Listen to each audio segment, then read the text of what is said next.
தலைவனாக இருப்பவன் எல்லாம் மனிதனாக முடியாது, ஆனால் மனிதனாக இருப்பவன் தான் தலைவனாக இருக்க முடியும். அவர் மனிதனாக இருந்தவர்.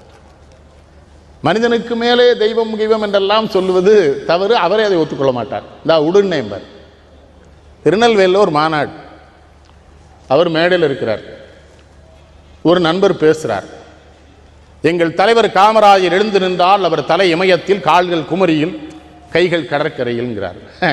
என்ன ராட்சசங்கிரியா? ஏய், என்னடா கிறுக்க மாதிரி பேசுற?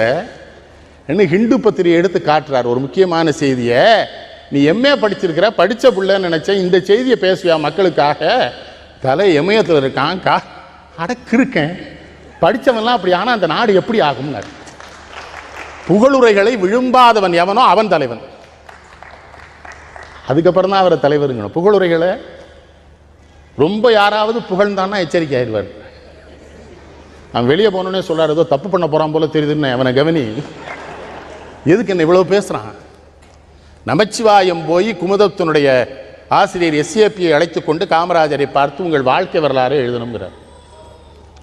இவர் இப்படியே கொடுக்க மாட்டேங்கிறார். எதுக்குன்னு என் வாழ்க்கை வரலாறு விடுங்கிறார்.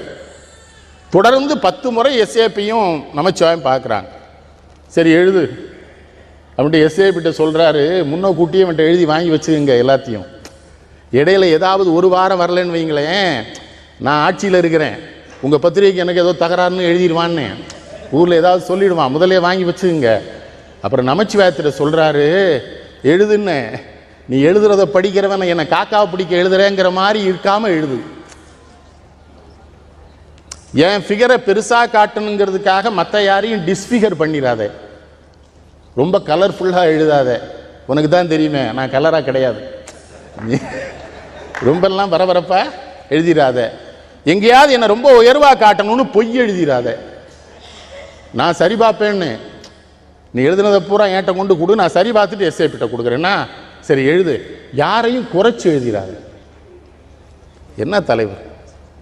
நான் 1946 பெரியவர் ராஜாஜிக்கும் இவருக்கும் அரசியல் ரீதியிலே வேறுபாடுகள் இருக்கிறது என்பதனை மனதிலே வைத்துக் கொண்டு ஈரோட்டிலே ஒரு வரவேற்பு உரை வாசித்தளிக்கிறார்கள் பெருந்தலைவர் காமராஜருக்கு. அந்த வரவேற்பு உரையில ராஜாஜியை தாக்கி வரிகள் வருகிறது. எழுந்திருக்கிறார். நிறுத்துன்னு என்ன எழுதியிருக்கிற? அவர் வயசு என்ன, உன் வயசு என்ன? அவர் என்ன தியாகலாம் பண்ணியிருக்கான்னு உனக்கு தெரியுமா? விடுன்னு. எனக்கு அவருக்கு 1000 பிரச்சனை இருக்கும் அண்ணன் தம்பிக்குள்ள. இதெல்லாம் எழுதுறியா? வை. இது நான் படித்தது, நான் பார்த்தது நாகர்கோவில் நாகராஜா திடல்ல. ஜெயகாந்தன் பேசிட்டு போயிட்டாரு, கண்ணதாசன் பேசிட்டு போயிட்டாரு. இவர் வருகிற நேரம் சின்ன அண்ணாமலை பேசுறாரு.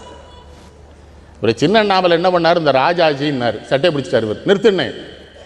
அவரை நீ என்ன பேச போற? நீ யாரா அவரை பேசுறதுக்கு? உட்கார்றா. எந்திரிச்சு வந்து சொன்னாரு. பெரியவர்னே, வைஸ்ராயா இருந்தவர், உலகத்தில் இருக்கிற 10 புத்திசாலி அவர் ஒரு புத்திசாலின்னு. ஏதோ கோபம்னே, பெரிய ஆட்களுக்கு கோபம் வந்தா நம்மளை திட்டக்கூடாதா? அக்கா இவன் கிறுக்கெல்லாம் பேசுவான், நான் பார்த்துட்டு பண்ணா. அவர் பாட்டு பேசட்டும். அவரெல்லாம் அடுத்தவங்களை பேச தப்பா பேச அனுமதிக்க மாட்டார். அது மாதிரி போலித்தனமான பெரிய வீர உரையெல்லாம் அவர்கிட்ட சாதாரணமாக பேசுவார். திருநெல்வேலியில் பேசுகிறாரு ரொம்ப சாதாரணமாக. சோறு பொங்கி வச்சிட்டோம்னு பருமாற வந்திருக்கிறான்னு பார்த்து பருமாறு, ஏன்னா நிறைய கட்டை வெந்திருக்குன்னாரு. புரியுதா? விடுதலை போராட்ட வேள்வியிலே எத்தனை வீரர்கள் இந்த மண்ணிலே வெந்து போனார்களோ அவர்கள் ஒரு தலைவன் அவனுக்கு தெரிஞ்ச ஓமையில சொல்றான், டே நிறைய கட்டை வெந்திருக்குதா, அதுல தான் சோறே வந்திருக்குதுன்னு. அந்த வெந்த கட்டைகளை நினைவில் வச்சுக்கிட்டு பருமாறு. அதுல என்ன அர்த்தம்? என்ன அர்த்தம் தெரிகிறதா? அந்த அந்த பகிர்ந்து வழங்குவதிலே தவறு வந்துடக்கூடாது, பார்த்து செய். அப்புறம் சிரிச்சுக்கிட்டே சொன்னாரு, இந்த ஆனை சோறு சாப்பிடுது இல்லை, அதில் உதிர்ந்துரும்னு, அதை எத்தனை ஜீவராசிகள் சாப்பிடுது, அப்படித்தான் நான் பணக்காரன்ட்ட சொல்கிறேன்னாரு. அவருக்கு தெரியாது இது புறநானூற்று பாட்டுன்னு.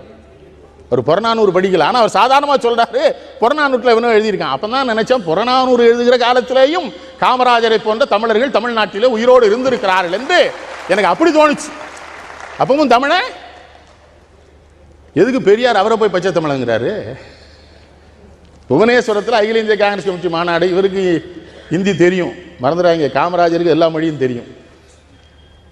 ஆனால் அங்கே புவனேஸ்வர மாநாட்டுக்கு ஒரு போறாரு, எப்படி அதே வேட்டி அதே சட்டை ஒரு துண்டு, சகோதர சகோதரிகளைங்கிறார்.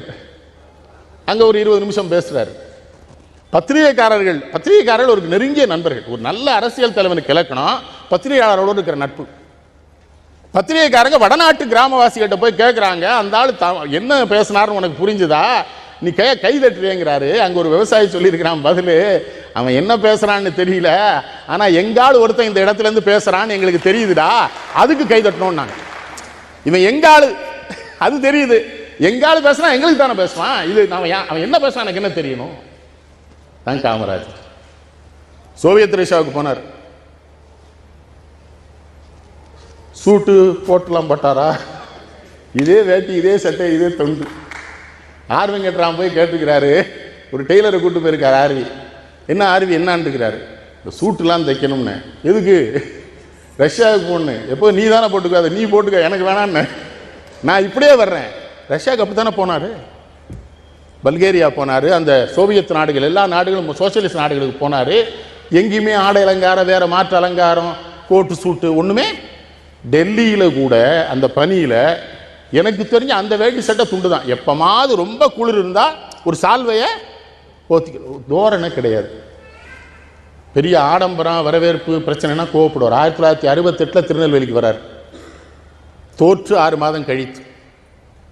நான் நகர காங்கிரஸ் கட்சி செயலாளர். நான் மைக்கில் விளம்பரம் பண்ண பையங்களுக்கு என்ன எழுதி கொடுத்தேன் தெரியுமா, உண்மை பேசுகிறது, சத்தியம் பேசுகிறது, நேர்மை பேசுகிறது, நாணயம் பேசுகிறது, தலைவர் காமராஜர் பேசுகிறார். இவர் வந்து இறங்கின உடனே அவரே கட்டின அரசினர் விடுதி தங்குறாரு. முதல் கேள்வி கேட்கிறார் மாவட்ட தலைவர்கிட்ட, யார் ஊருக்குள்ள கூட்டம் போட்டதுன்னு நினைக்கிறார்.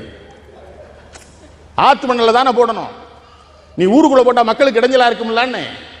ஆத்துல போட்டா தானே கேட்கிறவன் மட்டும் வருமா, மக்களுக்கு துன்பம் இருக்காது. யார் போட்டது அப்படின்னு மாவட்ட தலைவர் சும்மா இருக்கணும்ல, இந்த பையன் தான்ட்டார் நம்ம, நான் வெளியே ஓட்டு ஏதாவது பிரச்சனை ஆயிரும்னு. முதல் நாள் இரவு அவருடைய 67வது பிறந்த நாள் அன்றைக்கு நாங்கள் ஒரு பெரிய கொடிக்கம்பம் போட்டிருந்தோம், அதில் சீரியல் பல்பெல்லாம் கட்டியிருந்தோம். இவர் வராருன்னு அது அருந்து விழுந்துருச்சு. மேலே போய் யார் கட்டுறது, 67 அடி உயரத்தில் முருகன் ஒரு பையன் என்ன பண்ணார், வாயில் அந்த உயர கவி மலமலன்னு மேலே ஏறிட்டார். மேலே ஒரு குறுக்கு கம்பி கொடுத்துருந்தோம், ஏறி அந்த கட்டிட்டு கீழே வந்தார். இந்த வந்தே மாதரம்ங்கிற கோஷத்துக்கு உண்டான அந்த அந்த மரியாதை ஒரு 300 பேர் சத்தம் போட்டோம். இறங்கினான். விவரம் இல்லாமல் அவனை கொண்டு இவர்கிட்ட விட்டு, ஏன்னா மேலே ஏறி கட்டியிருக்கான்ல, அவனுக்கு ஒரு பொண்ணா ஒரு கதராடை பொறுத்தோம்னு இவர்கிட்ட கொடுத்தோம். ஒரு அடி அவனுக்கு விட்டார். முதல்ல மலார்னு விழுந்து நாங்கள் ஒரு வயலும் இல்லை, ஓடிட்டோம் எல்லாரும். ஏன்னா அவனுக்கே அடி விழுது. கேட்டார், உனக்கு அறிவு இருக்கான்னு, 67 பேர் கம்பத்தில் உனக்கு எவன் ஏற சொன்னான்னு, நீ செத்து போனா அவங்க அப்பனு ஆத்தாளுக்கு யாரடா பதில் சொல்றது, காமராஜ் வந்தான் அவனுக்காக ஒரு பிள்ளை செத்து போனான்னு சொல்லுவானடா, நீ எல்லாம் உயிரோடு இருக்கிறது வாடுறதுக்கு தானடா, நாங்கள் அடிபட்டோம், நீ ஏன்டா சாகணும், கிறுக்கு பையலங்கிறார். உன்னை ஏற சொன்னவன் யாருங்கிறார், நான் ஒருத்தங்க இல்லை, நாங்கள் 5 கிலோமீட்டருக்கு அங்கே போயிட்டோம். அவனுக்கு அந்த அடி விழுந்து ஏற சொன்னவனுக்கு. இன்னொருவன் வீட்டு பிள்ளை இறந்து போய் விடக்கூடாது என்கிற எச்சரிக்கை உணர்வோடு இருந்த ஒரு தலைவன் எவனோ. சென்னையில் ஒரு போராட்டம், அடிபட்டு மண்டை உடைஞ்சு தொண்டர்கள்லாம் ரத்த வெள்ளத்தில் இருக்காங்க. கண்ணதாசன் கட்சியில் சேர்ந்த புதுசு.